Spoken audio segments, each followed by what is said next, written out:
Assalamualaikum warahmatullahi wabarakatuh. Kami dari kelompok C3 ingin menjelaskan terkait prosedur dan menjelaskan komponen serta alat-alat uji pada modul pokok desain udara. Baik, untuk komponen pertama, saya akan membacakan komponen-komponen yang dipakai dalam alat sistem pengkondisian udara.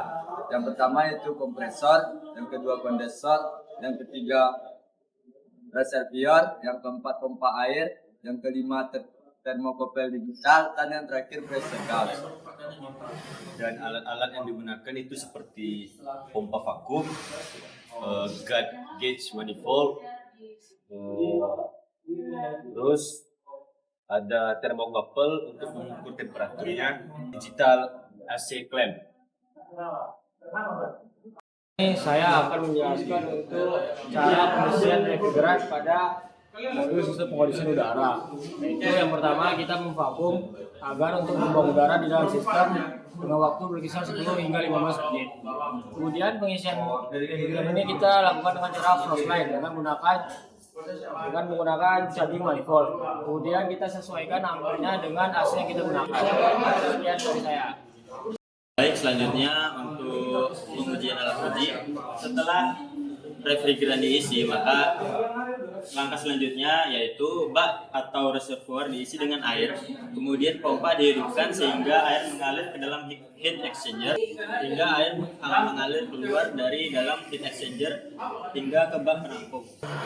Kompresor dihidupkan selama 15 menit untuk melakukan running mesin. Yang ketiga, jika kerja kompresor sudah dinyatakan normal, maka mesin dapat dimatikan. Baik, di sini saya akan melanjutkan setelah melakukannya pengambilan data.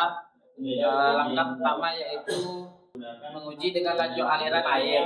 Untuk mendapatkan laju aliran air, kita mengatur jet pump dan buffernya. Untuk pengukurannya dilakukan dengan gelang ukur dan tepat. Kemudian yang kedua, kemudian data dicatat pada form yang tersedia. Data yang dicatat meliputi tekanan dan temperatur. Ada 4 titik data yang harus kita catat. Pertama itu tekanan input dan output kompresor evaporator. Sedangkan untuk temperatur yang menjadi data yaitu temperatur input dan output dari kondensor dan evaporator. Temperatur dalam air reservoir dan heat exchanger serta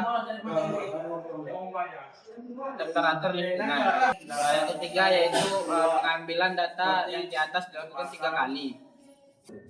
Yang keempat yaitu pengambilan data massa air. Assalamualaikum warahmatullahi wabarakatuh. Jadi di sini saya akan menjelaskan alat-alat dan bahan-bahan yang digunakan dalam praktikum modul turbin Fleckler Engine Talcon.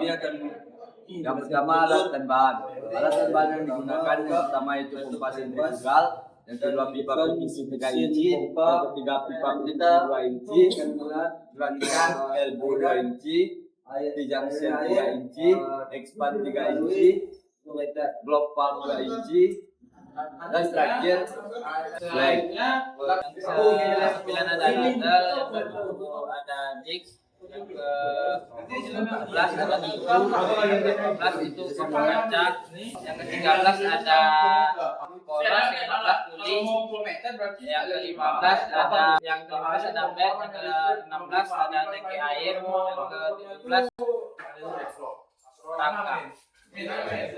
Ini saya akan menjelaskan untuk prosedur dalam modul turbin Talcon. Yang pertama kita menutup katup bypass dan kita membuka katup utamanya. Kemudian kita hidupkan pompanya dengan keseimbangan dan juga berubah posisi pada posisi switch-nya. Kemudian kita buka katup bypassnya sebesar 20 derajat dan katup utama hingga nanti air akan memutar suhu pada turbin. Selanjutnya itu dilakukan untuk mengukur beda ketinggian air raksa saat melewati orifice menggunakan differential manometer. Dan selanjutnya itu diberikan beban kepada dinamometer sekitar 0,25 kg. Dan selanjutnya itu diukur kecepatan poros yang ada pada turbin menggunakan tachometer dan dilakukannya pencatatan data. Lalu selanjutnya untuk langkah ke-7, ulangi langkah ke-4 dan ke-5, lalu variasikan beban hingga putaran poros berhenti, lalu ke-8 variasikan beban katup utama hingga putaran berbreak maksimal dapat terukur. Lalu ulangi langkah ke-4 dan ke-7, yang ke-9 ketika pengujian setelah selesai maka kontak dapat dikembalikan ke posisi semula. Tutup.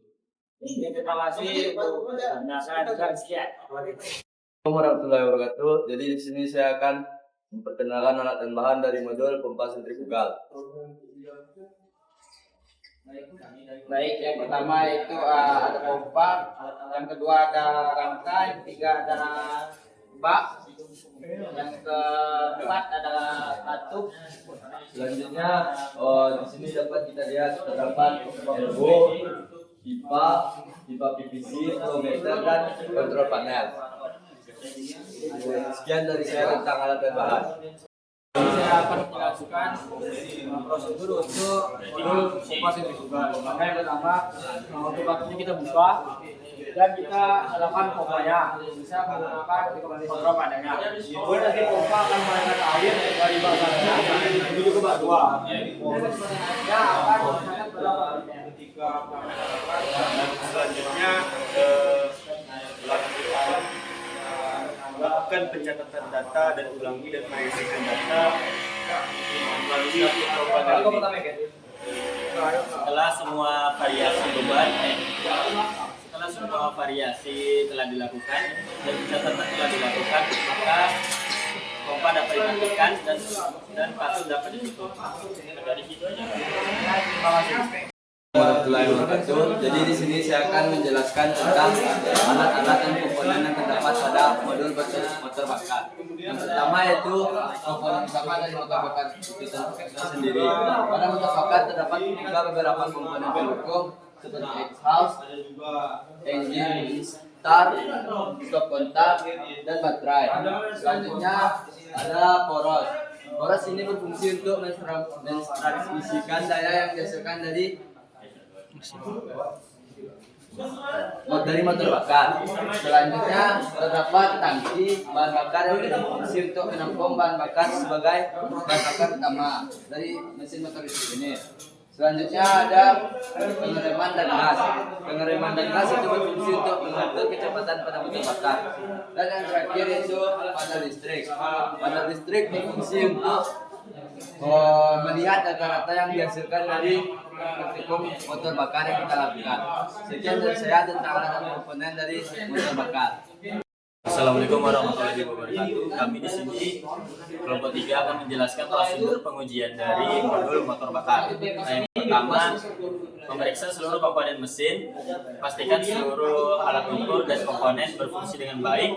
Yang kedua, siapkan pena, stopwatch, tachometer dan juga job sheet. Yang ketiga, tempelkan skor light pada drive shaft untuk mengukur RPM dan juga kecepatan putaran dari motor bakar menggunakan tachometer.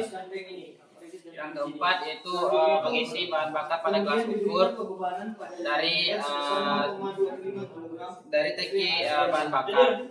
Yang kelima itu mesin dihidupkan selama beberapa menit dan menyetel hingga mesin hidup pada putaran 2200 rpm dalam keadaan idle. Lalu arahkan tachometer pada skor light. Selanjutnya itu melakukan persiapan sebelum melakukan ujian. Selanjutnya itu arahkan tachometer pada spotlight yang telah diletakkan pada drive shaft dan pastikan kecepatan putar itu di 2200 rpm. Selanjutnya diberikan pembebanan sekitar 0,25 kg per cm kuadrat yang dapat dilihat pada pressure gauge. Kemudian kita mengangkat beban dan dalam waktu yang bersamaan kita ukur konsumsi mendampingi bahan bakar dengan stopwatch, ukur ketinggian parameter, dan juga kita ukur kecepatan transmisi dengan takometer. Kemudian data tadi kita catat pada induksit, kemudian kita variasikan data dengan meningkatkan beban secara bertahap hingga akhirnya mesin mati.